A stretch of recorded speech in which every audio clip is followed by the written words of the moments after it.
निकल कर आते थे। पीछे मेरे कैमरा मैंने आपको दिखाया जो वो कमरा था जहाँ से ये निकल कर से फिर आगे सुरंग बना हुआ है इधर। ये आगे दिखाता है।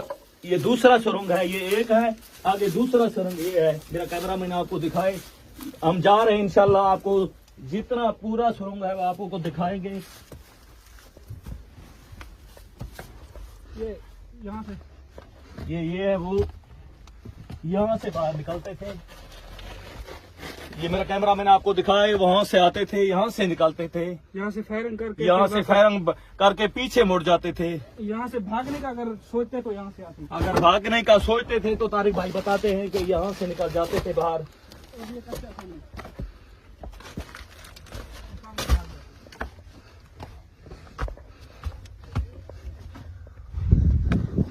ये पूरा कच्चा है, कच्चा रंजवानी है। ये वो जगह है जहाँ इंडर गैंग खौफ का अलामत समझा जाता था। जो आदमी उठाकर आते थे बाहर से, एक इन्होंने खुफिया जगह बनाया हुआ था, वहाँ जंजीरों के साथ बांध कर उनको यहाँ रखते थे, उनसे काम करवाते थे।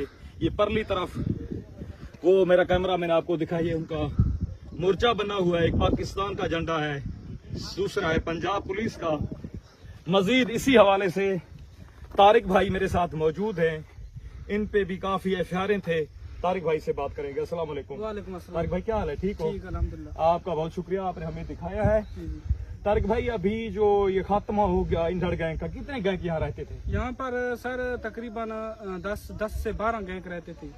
और एक तो इंदड़ गैंग था, दूसरा कुराई गैंग और मीरानी गैंग, बहुत सारे गैंग थे। लौलाई गैंग था, कुछ लोगों का मुझे नाम भी नहीं आता। जी जी। और बहुत सारे लोग यहाँ पर रहते थे। अच्छा, कितना जो रकबा है इनके कब्जे में है? रकबा सर यहाँ पर 200